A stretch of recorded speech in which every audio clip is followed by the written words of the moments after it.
In this chapter, I want to look at one of the features of splines, which we haven't really hit on so far in this DVD, and that's how they can be used in animation. Obviously, this is a modeling DVD, so I'm not going to look at anything here in any great depth. I just wanted to open your eyes to the possibilities of using splines in animation. So you can see we have a number of splines here, and they're all being used in animation in one way or another. The most basic way that, as an example, a spline, a raw spline can be used in animation is to use it as a path. There's a constraint called path constraint. If you look up here, you've got animation constraints. And you can see you've got path constraint here. You actually have to have an object selected for it to be available. Anyway, I've actually set it up already on some of these objects here. So you can see I've got this teapot here, and it's path constrained onto this spline. And that means that over time, it will actually move along that spline and animate. What I've also done is I've made this circular spline here into a child of this teapot, so it'll actually move with it.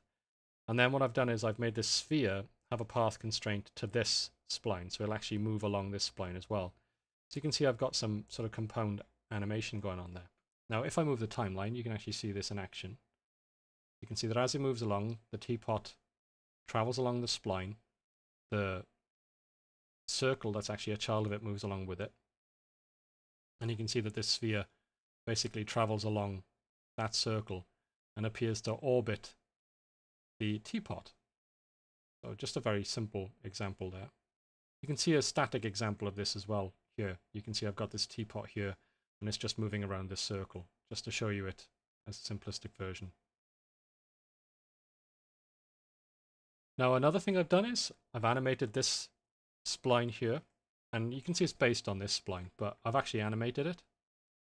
So you can see it moves over time, which is pretty cool. If you look at it here, you see you've got keyframes every 20 frames. And again, I've got a path constraint on this teapot, and it's actually moving along this path. But you can see the path is dynamic, and the teapot always follows the path, even though it's changing over time. So another example of how you can use splines in animation. Pretty cool. And there are just a couple of other things I just want to show you. I've actually hidden them at the moment, so let me just show you them, because I thought earlier it might be a little bit confusing if you saw everything going at once. What these two do is I've actually animated the cross section of this loft here, so that you'll find that over time, if you look at it, can you see this cross section changes? Let's zoom in on it here. You can see it a bit more clearly from here. This cross section changes over time, and as it does so, the actual loft changes as well.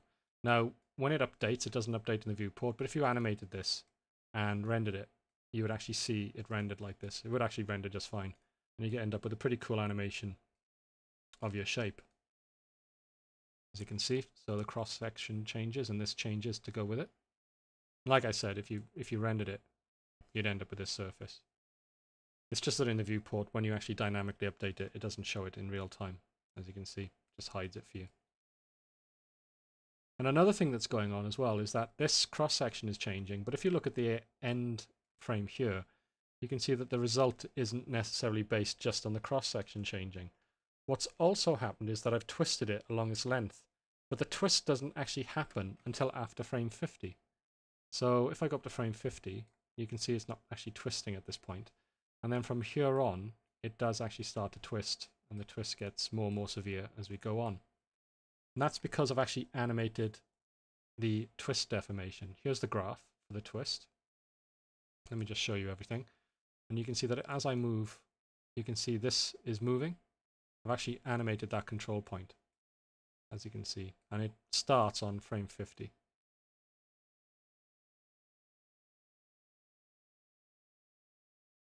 So that's pretty cool. And we'll just finish off with one last thing, and that's this particular loft here. Now, I'm doing a special effect with this, which you can see. Can you see how the loft doesn't appear to go all the way to the end?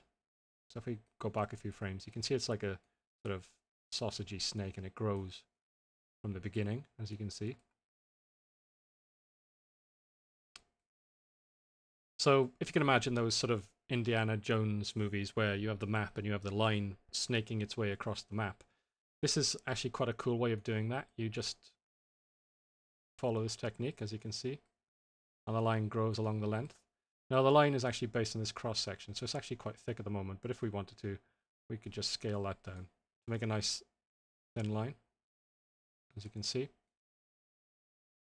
But I don't know if you can guess the technique for doing it. Well, again, it's an animated deformation, but in this case, it's based on scale. What I've actually done is I've put in 2 control points halfway along the length, and you can see this one is, if I just select it, at 35.2, and this one is at 35.2 as well. So they should basically both be in the same spot. And then what you do is you just go to the first frame, turn on auto key, grab these and move them to the beginning. I just used that, so I just moved them in that direction. Move them to the beginning, and then on the last frame, with auto key still turned on, I moved them to the end. And you can see now that these 2 points move along over time. You can see this one isn't animated, so if we wanted to, I could show you. Let's say we could make that 50%, and you can kind of see what's going on here now.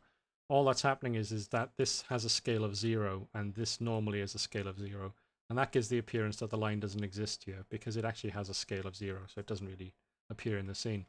But it is still there, but is basically invisible. So you get this animated cross section where it's at 100% of its scale, and that moves along, as you can see, till it reaches all the way to the end. And it kind of gives you this nice sort of animated line effect. I'll just put this back to 0, so we get our illusion back. And that's it really. I mean, you can use splines to do those kinds of things. And another thing is that the actual animation system itself is based on spline curves. So if we go to here, just click on this loft, and we go into the curve editor. Let's open this up here. Let's see if we can actually get down to the control points for that loft. So we've got the loft, then we've got the deformation scale, and there you go. This is a curve that actually represents that scale over time, and you can see that it's actually a Bezier curve. So they're in so many different areas of Max. It's one of those ubiquitous kind of features of 3ds Max. You'll find splines pretty much everywhere, and you can treat them in here as you do everywhere else. You can put in keyframes, you can put in key points, change the Bezier handles, make them linear, break them, and so on. But in this case, you're dealing with the position of something over time. You're dealing with this animation. So another place where splines feature in 3ds Max. And that's it for this chapter. Just as I said, a very brief introduction to how splines can be used for animation. Have a look at this example file and play around with it yourself and try out some things if you're interested in this side of 3ds Max. Pretty cool how you can create all these nice dynamic animating surfaces. And it just shows you how you can animate the paths, you can animate the cross sections, and you can even animate the deformations in a loft surface. So it's a really, really cool tool. You can also make things move along paths using the animation constraint, path constraint. And you can do so many different things with splines and animation. It's a really cool set of tools to work with when you're dealing with any kind of animation. That's basically it for this DVD. Let's move on now to the next chapter, the conclusion, where we'll wrap up here.